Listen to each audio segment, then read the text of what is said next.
Students, हमारा topic है how to find angle between two lines. मैं आपके सामने दो लाइंस ड्रॉ करता हूं। इसको मैं कह रहा हूं लाइन 1 और दूसरी लाइन है लाइन 2। स्टूडेंट्स, इन दो लाइंस के दरमियान कितने एंगल्स पॉसिबल हैं? शाबाश, द आंसर इज 4। एक एंगल होगा हमारे पास यहां पर, एक एंगल होगा यहां पर, देन यहां पर और देन यहां पर। अब आप सोच रहे होंगे कि सर, इनमें चार में से दो दो एंगल्स आपस में इक्वल हैं। अब कौन से एंगल्स आपस में इक्वल हैं? द आंसर इज ये दो एंगल्स आपस में इक्वल हैं। किस रीजन से? The answer is they are called vertically opposite angles. जब भी इस तरह से दो लाइंस इंटरसेक्ट कर रही हों तो इस तरह से जो ऑपोजिट एंगल्स बनते हैं वो हमेशा इक्वल होते हैं। ये दो एंगल्स वर्टिकली अपोजिट हैं, आपस में इक्वल होंगे, और ये दो एंगल्स भी वर्टिकली अपोजिट हैं, ये आपस में इक्वल होंगे। इसका मतलब है कि यहां पर बुनियादी तौर पर सिर्फ और सिर्फ दो एंगल्स हैं। एक को मैं कह देता हूं थीटा और एक को मैं कह देता हूं फाई। अब स्टूडेंट्स, हमने यहां पर बात करनी थी कि how to find angle between two lines, और हमारे पास यहां पर आ चुके हैं दो एंगल्स, एक है थीटा और एक है फाई। थीटा भी लाइन 1 और लाइन 2 के दरमियान एंगल है और फाई भी लाइन 1 और लाइन 2 के दरमियान एंगल है। अब इन दोनों में फर्क कैसे करना है? स्टूडेंट्स, इस फर्क को वाजे करने के लिए एंटी क्लॉकवाइज कन्वेंशन यूज की गई। अब अगर आप एंटी क्लॉकवाइज कन्वेंशन यूज करें तो ये हमारे पास फाई एंटी क्लॉकवाइज एंगल बन गया फ्रॉम लाइन 2 टू लाइन 1, और थीटा जो है this is anti clockwise angle from line 1 to line 2। आप देखें टेल जो है ये लाइन 1 के साथ है और हेड जो है ये लाइन 2 के साथ है। दोबारा सुने, phi is the angle from line 2 to line 1 and theta is the angle from line 1 to line 2। अगर आप इसी एंटी क्लॉकवाइज कन्वेंशन को कंटिन्यू रखें तो ये आपके पास दोबारा से फाई, चूंकि ये वर्टिकली अपोजिट एंगल्स हैं, और दोबारा देखें phi is angle from line 2 to line 1। ये टेल जो है ये लाइन 2 के ऊपर है और हेड जो है ये लाइन 1 के ऊपर है, और यहां पर दोबारा आ गया आपके पास थीटा और एंटी क्लॉकवाइज कन्वेंशन, ये आपके पास एंगल बन गया theta from line 1 to line 2। आप यहां पर देखें या यहां पर देखें, दोनों सूरतों में एक ही चीज आपको दिखाई दे रही है, यानी there are two angles between two lines. एक angle from line 1 to line 2 और दूसरा angle from line 2 to line 1। Students, इन दो एंगल्स का सम क्या होगा जरा देखें। यहां से आपने स्टार्ट लिया, यहां से यहां तक फाई, और देन स्टार्ट हुआ थीटा, यहां से कंटिन्यूड यहां पर। इन दो एंगल्स का सम क्या बन गया? द आंसर इज 180 डिग्रीज, यानी थीटा प्लस फाई या phi plus theta will be equal to 180 degrees. Reason, these two angles are angle on straight line. ये एक स्ट्रेट लाइन के ऊपर एडजेसेंट एंगल्स हैं। सो स्टूडेंट्स, हम ये बातें नोट डाउन कर लेते हैं ताकि हमें याद रहे। पहली बात यह है कि theta is the anti clockwise angle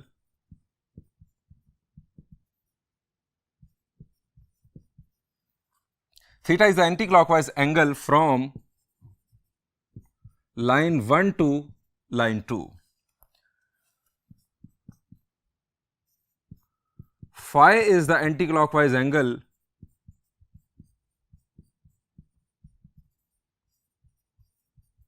from line 2 to line 1. और फर्दर इन दोनों एंगल्स का sum theta plus phi is equal to 180 degrees. अगर हम सर्कुलर मेजर में बात करें, रेडियन मेजर में बात करें, तो हम इसे लिखेंगे पाई। अब स्टूडेंट्स, हमें ये एंगल्स मालूम करने हैं। फर्ज करें कि अगर हम थीटा मालूम कर लेते हैं तो इस बेस पर क्या हम फाई मालूम नहीं कर लेंगे? अगर हमारे पास थीटा की वैल्यू आ जाए angle from line 1 to line 2, तो हम उसे 180 में से अगर माइनस करेंगे तो हमारे पास फाई की वैल्यू आ जाएगी। अगर आपके पास फाई की वैल्यू आ जाए तो 180 में से अगर आप फाई को माइनस करेंगे तो थीटा की वैल्यू आ जाएगी। यानी हमें इन दोनों में से कोई एक एंगल मालूम करना है। आइए अब डिस्कस करते हैं कि एंगल मालूम करने का फॉर्मूला क्या है और उसकी डेरिवेशन देखते हैं। Let L1 and L2 be two non-vertical lines. If M1 and M2 are the slopes of L1 and L2 respectively, then the angle theta from line 1 to line 2 is given by। यहां पर हम theta मालूम करने का formula drive कर रहे हैं। Tangent of theta will be equal to M2 minus M1। M2 line 2 की स्लोप और M1 लाइन 1 की स्लोप, और डिनोमिनेटर में 1 plus M1 into M2। Students, इस थ्योरम की स्टेटमेंट में अगर हम गौर करें तो यहां पर लिखा गया है L1 and L2 be two non vertical lines. Students, line 1 और लाइन 2 को नॉन वर्टिकल क्यों होना चाहिए? शाबाश, जरा रिकॉल करें। हमने लाइन की जो डिफरेंट इक्वेशंस पढ़ी वहां पर भी हमने बार बार नॉन वर्टिकल लाइंस की बात की थी। रीजन क्या होता है नॉन वर्टिकल लाइन को कंसिडर करने का? The answer is vertical line की स्लोप हो जाती है अनडिफाइंड। ये vertical line with respect to XY plane बात की जा रही है, ये बात याद रहे आपको। Vertical line with respect to XY plane, यानी with respect to XY plane किसी लाइन को X एक्सिस पर परपेंडिकुलर नहीं होना चाहिए। उस सूरत में होगा क्या? स्लोप हो जाएगी अनडिफाइंड। अगर किसी एक लाइन की भी स्लोप अनडिफाइंड हुई तो फिर आप ये फॉर्मूला यूज नहीं कर सकेंगे। आप M1 या M2 की जगह पर सिर्फ और सिर्फ डिफाइंड स्लोप पुट कर सकते हैं, यानी कोई न्यूमेरिकल वैल्यू स्लोप की पुट कर सकते हैं। आप अनडिफाइंड पुट नहीं कर सकते। अगर आपको ये फॉर्मूला यूज करना है तो दोनों लाइंस नॉन वर्टिकल होनी चाहिए with respect to XY plane, यानी दोनों लाइंस की स्लोप्स डिफाइन होनी चाहिए। स्टूडेंट्स, ये फॉर्मूला है हमारा थीटा की वैल्यू को कैलकुलेट करने के लिए। आप समझ गए होंगे कि हम इस पर टेंजेंट इनवर्स अप्लाई करेंगे, हमारे पास थीटा की वैल्यू आ जाएगी। अब सवाल यह है कि फाई की वैल्यू कैसे आएगी? एक तो मैंने आपको तरीका बता दिया कि अगर आपके पास थीटा की वैल्यू आ जाए तो आप इस फैक्ट को यूज करें कि ये दोनों एंगल्स सप्लीमेंट्री एंगल्स हैं, यानी इन दोनों का सम 180 डिग्रीज है। आपके पास थीटा की वैल्यू आ जाए, आप 180 डिग्रीज में से थीटा को माइनस करेंगे, आपके पास फाई की वैल्यू आ जाएगी। लेकिन फाई के लिए डायरेक्ट फॉर्मूला क्या होता? तो स्टूडेंट्स, वो भी आपको बता देता हूं। Tangent of phi will be equal to, अब यहां पर फ्रॉम लाइन 1 टू लाइन 2 आप चल रहे हैं, लाइन 1 टू लाइन 2। अब दूसरा एंगल फाई जो है वो है फ्रॉम लाइन 2 टू लाइन 1। उसमें चेंज सिर्फ और सिर्फ ये आएगा कि यहां पर M2 पहले है, वहां पर M1 पहले होगा। M1 माइनस M2 ओवर, नीचे चूंकि सम है तो एज इट इज ही रहेगा।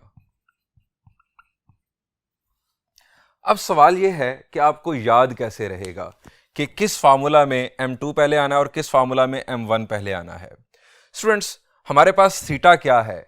Theta is anti clockwise angle from line 1 to line 2। अब जरा देखिएगा, अगर आप यहां पर एंटी क्लॉकवाइज इस तरह से एक आर्क लगाएं, एंटी क्लॉकवाइज, थीटा क्या है? Anti clockwise. अब यहां से लाइन 1 से लाइन 2 की तरफ थीटा एंगल बन रहा है। अब इस फार्मूला के ऊपर मैंने इस तरह से एंटी क्लॉकवाइज आर्क लगाई तो ये क्या बन गया? M1 to M2। लाइन 1 से लाइन 2 हमारे पास था थीटा, M1 से M2 हमारे पास एंटी क्लॉकवाइज आर्क बन रही है। अब फाई क्या है? Phi is angle from line 2 to line 1। यहां पर जरा एंटी क्लॉकवाइज आर्क लगाएं, from slope of line 2 to slope of line 1। ये आपके पास एक इनफैक्ट एक ट्रिक सा बन रहा है ताकि आपको याद रहे कि आप कौन सा एंगल मालूम कर रहे हैं और वो किस तरह से मालूम होगा। स्टूडेंट्स, आइए अब इस फार्मूला की डेरिवेशन देखते हैं। ये स्टूडेंट्स हमारा XY प्लेन, इसमें आप देख रहे हैं दो लाइंस, दोनों नॉन वर्टिकल लाइंस हैं with respect to XY plane.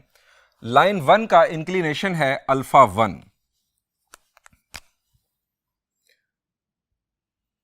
यानी पॉजिटिव X एक्सिस के साथ लाइन 1 का जो एंगल बन रहा है दैट इज अल्फा 1, और लाइन 2 का जो इंक्लिनेशन है दैट इज अल्फा 2। इसी पैटर्न पर लाइन 1 की स्लोप को हम M1 और लाइन 2 की स्लोप को हम M2 से डिनोट करेंगे। ये बात थ्योरम की स्टेटमेंट में भी बताई गई है। लाइन 1 से लाइन 2 की तरफ एंटी क्लॉकवाइज एंगल जो है दैट इज थीटा, यानी ये जो एंगल है इट इज थीटा। ये भी हमारे पास एंटी क्लॉकवाइज एंगल्स थे और ये भी हमारे पास anti clockwise angle, this is theta. अब स्टूडेंट्स मेरा सवाल आपसे ये है, हमने थीटा मालूम करना है, हम यहां पर कुछ वर्किंग करने जा रहे हैं, कुछ ज्योमेट्री के कंसेप्ट्स यूज करेंगे। मेरा सवाल आपसे ये है कि अगर मैं यहां पर इस तरह से एक हॉरिजॉन्टल लाइन ड्रॉ कर दूं, तो मेरा सवाल आपसे ये है कि ये एंगल क्या होगा, ये एंगल क्या होगा। शाबाश जी, ये दो पैरेलल लाइंस हैं, एक्स एक्सिस और ये लाइन पैरेलल लाइंस हैं, ये है ट्रांसवर्सल, ये लाइन इन दोनों को इंटरसेक्ट कर रही है। अगर ये एंगल अल्फा 1 है तो इसका मतलब है कि ये एंगल भी अल्फा 1 होगा। किस तरह से? These are called corresponding angles. ये एंगल भी अल्फा 1 होगा। अब यही लॉजिक जरा लाइन 2 पर अप्लाई करें।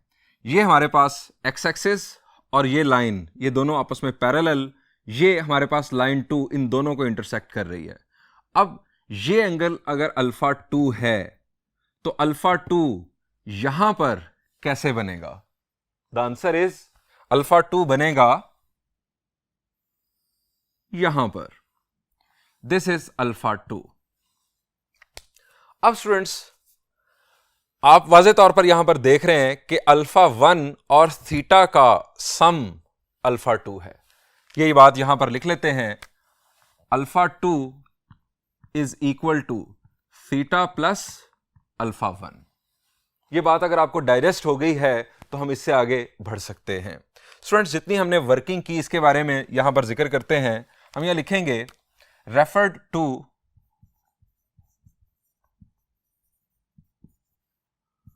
diagram there are two non-vertical lines, L1 and L2 दो नॉन वर्टिकल लाइंस हमें नजर आ रही हैं। स्लोप ऑफ L1, बल्कि पहले इंक्लिनेशन का अगर हम जिक्र करें, क्योंकि स्लोप का जिक्र तो यहां पर है कि M1 और M2 दो लाइंस की स्लोप्स हैं जिनको लाइन 1 और लाइन 2 कहा जा रहा है। हम यहां पर इंक्लिनेशन का जिक्र करते हैं। Inclination of line 1 is equal to alpha 1। इसी पैटर्न पर inclination of line 2 is equal to alpha 2। यह हमने यहां पर वाजे कर दिया।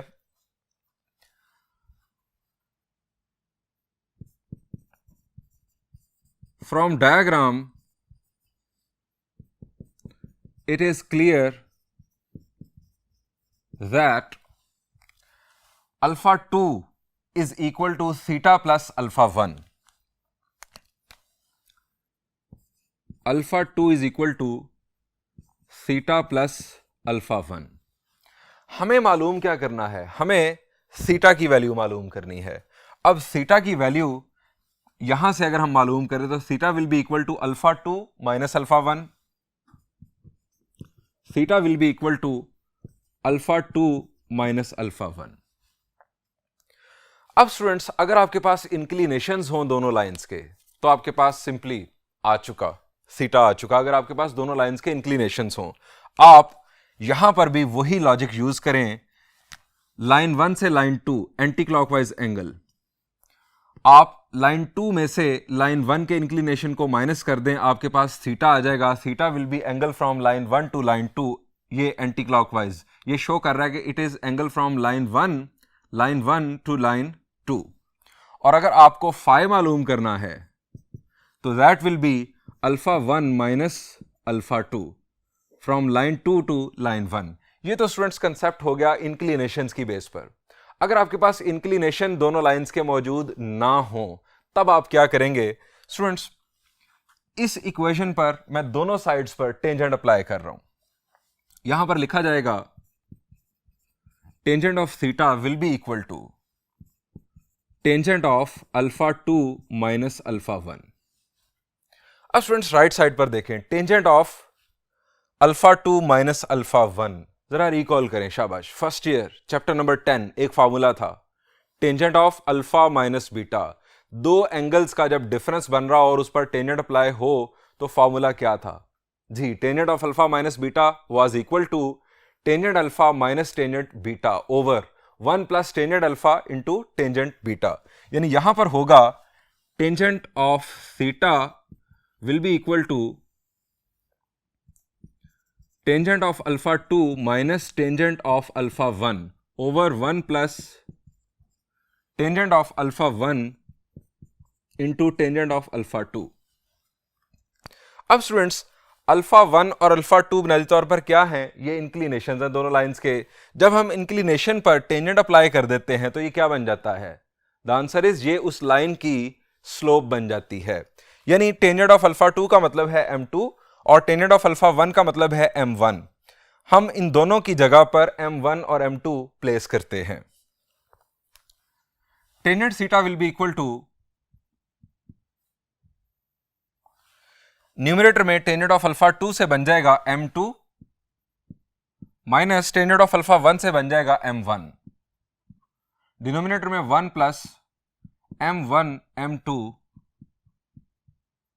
प्रूव्ड। स्टूडेंट्स, अब इस फॉर्मूला को याद रखने का ट्रिक एक दफा दोबारा सुन लें। हमें थीटा मालूम करना है। थीटा क्या है? Angle from line 1 to line 2। आप एंटी क्लॉकवाइज आर्क लगाएं। एंटी क्लॉकवाइज आर्क लगाएं तो हेड साइड की स्लोप पहले और टेल साइड की स्लोप बाद में आएगी न्यूमरेटर के अंदर। अगर आप यहां पर भी एंटी क्लॉकवाइज आर्क लगाएंगे तो ये इसके साथ मैच कर रही होगी। यहां पर टेल है लाइन 1 के साथ और यहां पर टेल है m1 के साथ। यहां पर हेड है लाइन 2 के साथ और यहां पर हेड है लाइन 2 की स्लोप m2 के साथ। अब इस फार्मूला का यूज बेसिकली क्या होगा?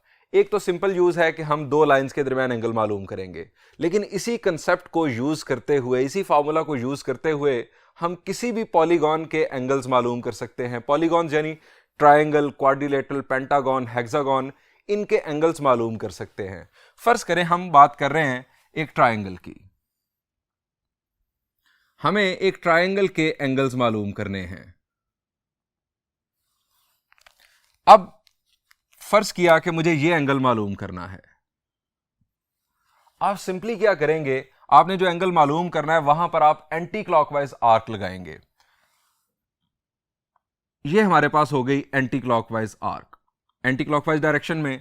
अब आपका जो फॉर्मूला बनेगा वो इस तरह से होगा कि अगर मैं इस एंगल को कह देता हूं थीटा, तो यह हमारा फॉर्मूला होगा tangent of theta will be equal to slope of head side, slope of head side, ये साइड जो है ये हमारी हेड साइड है, slope of head side minus slope of tail side over 1 plus slope into head into slope into tell.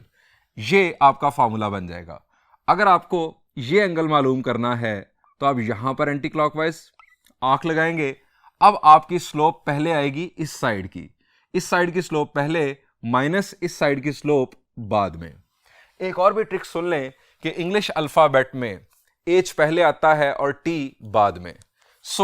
जब आप इस angle के लिए या इस एंगल के लिए फॉर्मूला बना रहे होंगे तो सिंपली अगर ये एंगल है सपोज बीटा, तो tangent of beta will be equal to slope of this side, slope of head side minus slope of tail side. यानी MH अगर मैं लिख दूं और यहां पर मैं लिख दूं MT, तो डिनोमिनेटर में कोई मसला नहीं है, वहां पर तो सिंपली आपके पास सम हो रहा है, सो कोई फर्क नहीं पड़ता। ये आपका कंसेप्ट है जो आपको जहन में रखना है। ट्रायंगल, क्वाड्रिलेटरल और पेंटागन एंड सो ऑन, तमाम पॉलीगॉन्स के एंगल्स को मालूम करने के लिए। स्टूडेंट्स, अब इस फॉर्मूला की बेस पर हम कुछ फर्दर रिजल्ट्स डिस्कस करते हैं।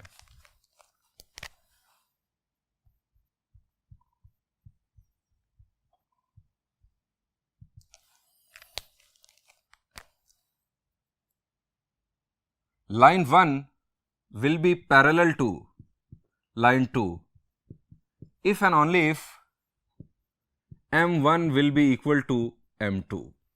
लाइन 1 और लाइन 2 उस वक्त पैरेलल होंगी जब इन दोनों लाइंस की स्लोप्स आपस में इक्वल होंगी।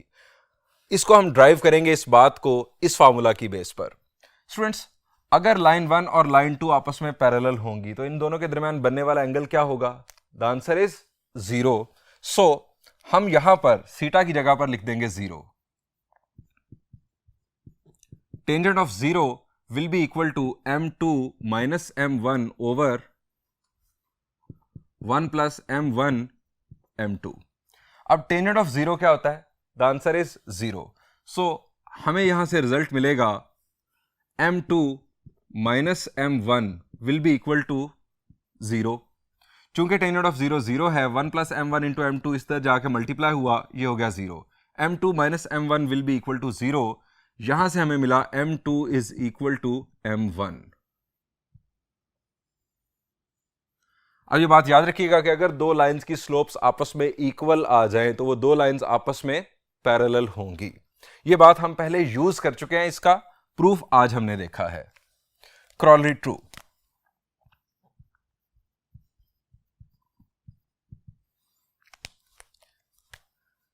line 1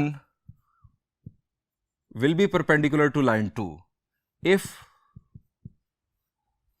1 plus m1 m2 will be equal to 0.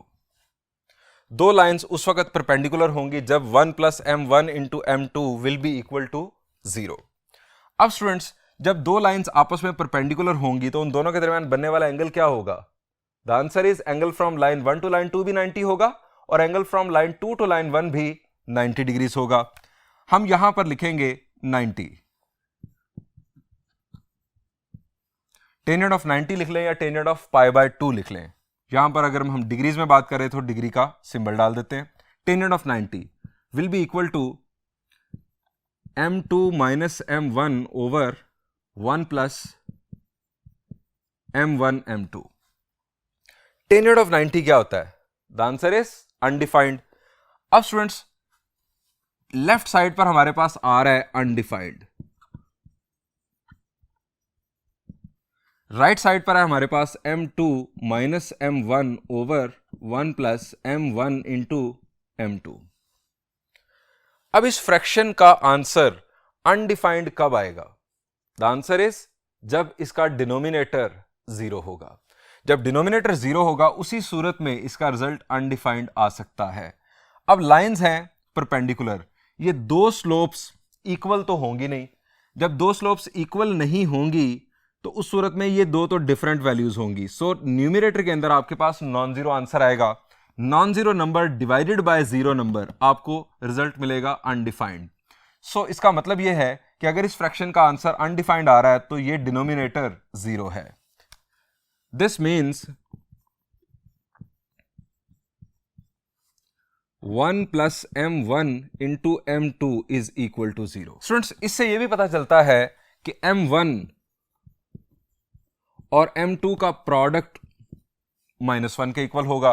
यानी अगर दो लाइंस की स्लोप्स का प्रोडक्ट -1 के इक्वल हो तो वो दो लाइंस आपस में परपेंडिकुलर होंगी. हम इससे यह बात भी कह सकते हैं कि अगर एक स्लोप दूसरी स्लोप का नेगेटिव रेसिप्रोकल हो तो वो दो लाइंस आपस में परपेंडिकुलर होंगी. अगर दो स्लोप्स का प्रोडक्ट -1 आ रहा है तो इसका मतलब यह है कि वो दो स्लोप्स एक दूसरे का रेसिप्रोकल भी हैं और वो नेगेटिव रेसिप्रोकल है एक दूसरे का. So m1 is equal to -1 over m2. ये भी स्टूडेंट्स हमारे पास एक रिजल्ट आ गया. आप इसको इस शक्ल में देखें, इस शक्ल में देखें या इस शक्ल में देखें. स्टूडेंट्स, ये हमने डिफरेंट रिजल्ट्स निकाल लिए स्लोप्स की बुनियाद पर. स्टूडेंट्स, अगर हमें लाइंस की इक्वेशंस जनरल फॉर्म में गिवन हो तो इन्हीं रिजल्ट्स की शक्ल तब क्या बनेगी, आइए डिस्कस करते हैं.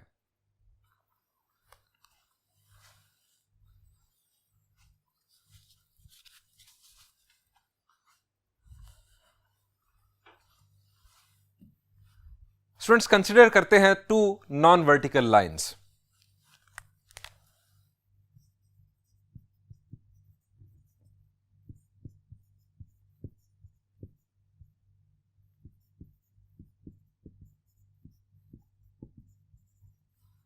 अब non vertical lines with respect to हम एक्स वाई प्लेन बात कर रहे हैं. चूंकि एक्स वाई प्लेन के रेफरेंस से जो लाइन वर्टिकल होगी उसकी स्लोप अनडिफाइंड होगी.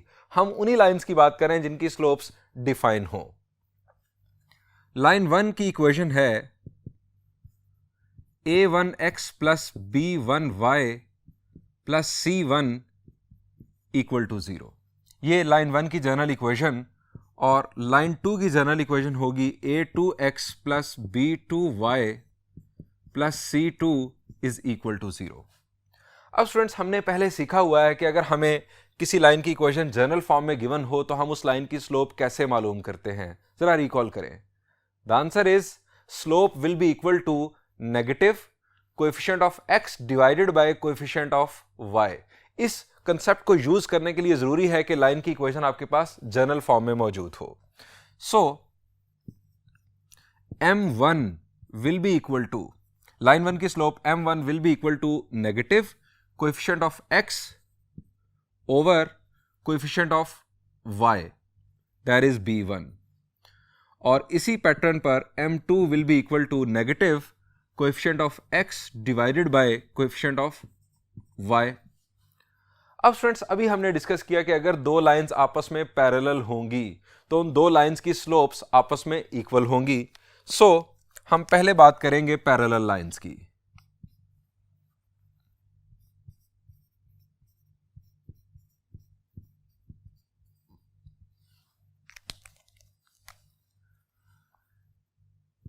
L1 will be equal to L2, then M1 will be equal to M2। अब यहां पर ये वैल्यूज पुट करते हैं और देखते हैं कि इन कोएफिशिएंट्स का आपस में क्या रिलेशन बनता है, क्या एक्सप्रेशन हमारे सामने आता है। M1 की वैल्यू -a1 ओवर b1 और M2 की value -a2 over b2। Students, दोनों तरफ से माइनस कैंसिल होगा। अगर हम क्रॉस मल्टीप्लाई कर दें तो हमारे पास बन जाएगा a1 b2 will be equal to a2 b1। ये हमारे पास एक एक्सप्रेशन बन गया। अगर इन दो लाइंस के कोएफिशिएंट्स के दरमियान ये रिलेशन मौजूद हो तो ये दो लाइंस आपस में पैरेलल होंगी। हम इसे इस तरह से भी लिख सकते हैं, a1 b2 minus a2 b1 is equal to 0। हम इसे a2 b1 minus a1 b2 is equal to 0 भी लिख सकते हैं। हम इस एक्सप्रेशन से एक एक्सप्रेशन ये भी बना सकते हैं, ये माइनस और माइनस कैंसल, आप a2 को इसके नीचे ले आए और b1 को यहां पर ले जाएं। यानी इसी से मैं एक और एक्सप्रेशन बना रहा हूं। ये डिफरेंट एक्सप्रेशंस हैं जो कि ये शो कर रहे हैं कि ये दो लाइंस आपस में पैरेलल होंगी। a1 over a2 will be equal to b1 over b2। Students, ये एक्सप्रेशन प्रैक्टिकली स्पीकिंग सबसे आसान है यूज करना। ये बुनियादी तौर पर है क्या? स्टूडेंट्स, a1 और a2 दोनों लाइंस में x के कोएफिशिएंट्स हैं और b1 और b2 दोनों लाइंस में y के कोएफिशिएंट्स हैं। अब ये हमारे पास बन गई रेशो, यानी दोनों लाइंस के x के कोएफिशिएंट्स के दरमियान रेशो अगर बराबर हो दोनों लाइंस के y के कोएफिशिएंट्स के दरमियान रेशो के, तो वो दो लाइंस आपस में पैरेलल होंगी।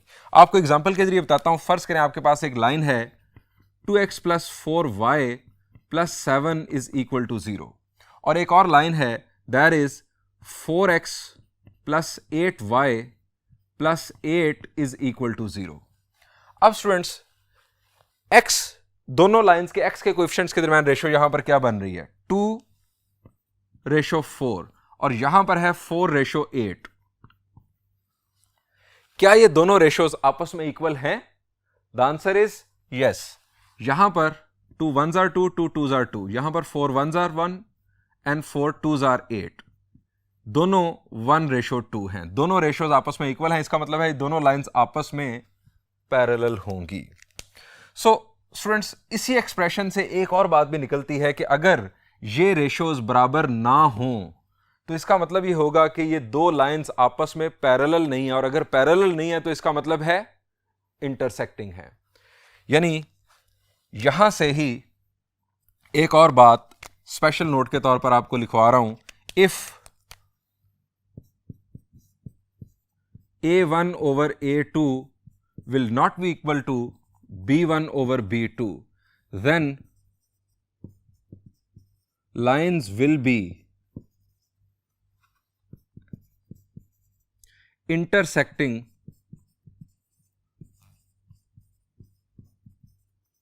each other। स्टूडेंट्स, इसी एक्सप्रेशन से एक और बात भी हम आगे बना सकते हैं। यहां पर हमने देखा कि A1 रेशो A2 और B1 ratio B2 parallel lines के लिए बराबर हैं। स्टूडेंट्स, अगर C1 और C2 में भी यही रेशो बन जाए जो कि A1 और A2 में है, जो कि B1 और B2 में है, तो उस सूरत में ये दो लाइंस पैरेलल होने के साथ साथ कोइंसिडेंट लाइंस भी होंगी। कोइंसिडेंट लाइंस ऐसी लाइंस जो एक दूसरे पर ओवरलैप कर रही हों। सो यहीं से एक और बात बना रहे हैं हम। Next we have, if A1 ratio A2 will be equal to B1 ratio B2 and this further will be equal to C1 ratio C2, then lines will be coincident. अब स्टूडेंट्स, आपके ज़हन में सवाल आना चाहिए कि पैरेलल लाइंस और coincident lines में क्या फ़र्क है। Students, coincident lines are always parallel but the converse is not true. अभी भी अगर बात समझ नहीं आई तो मैं आपको ये दिखा रहा हूं विजुअल। स्टूडेंट्स, ये दो लाइंस पैरेलल हैं, the answer is yes. Students, ये दो लाइंस देखिए। अब ये दो लाइंस पैरेलल तो हैं, लेकिन इसके साथ साथ ये कोइंसिडेंट लाइंस भी हैं। यानी कोइंसिडेंट लाइंस बुनियादी तौर पर ओवरलैपिंग लाइंस होती हैं। ओवरलैपिंग लाइंस हमेशा पैरेलल होती हैं, लेकिन पैरेलल लाइंस लाजमी नहीं है कि हमेशा कोइंसिडेंट भी हों। सो इस बात को भी साथ लिख लेते हैं।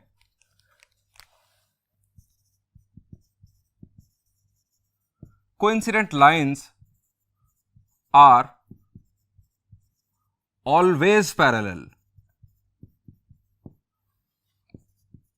but the converse is not true. But the converse is not always true. अब स्टूडेंट्स, हम बात करेंगे परपेंडिकुलर लाइंस की।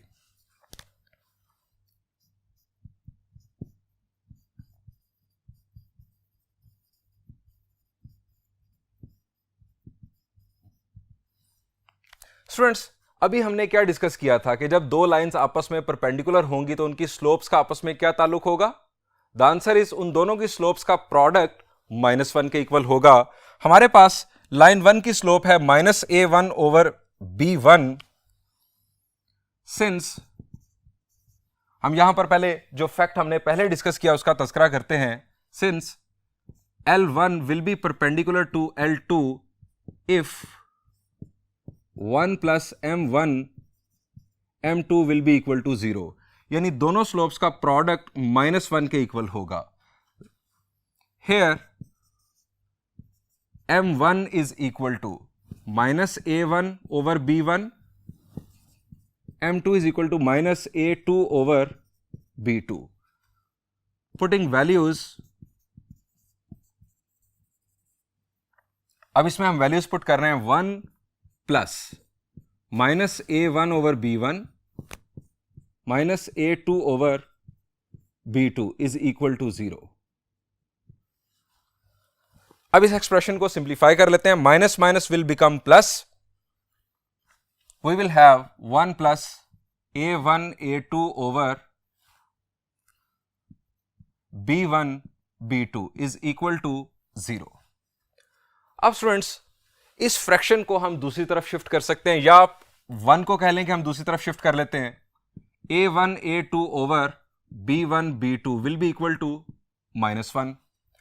अब ये डिनोमिनेटर दूसरी तरफ -1 से जाकर मल्टीप्लाई होगा, तो A1 A2 will be equal to -B1 B2। अब यहां से A1 A2 plus B1 B2 is equal to 0।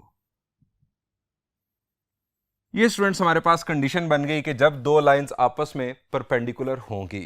Students, ये हमने आज डिस्कशन मुकम्मल की कि हम दो लाइंस के दरमियान एंगल कैसे मालूम कर सकते हैं, और इसके अलावा हमने conditions of parallel lines, coincident lines और परपेंडिकुलर लाइंस डिस्कस की।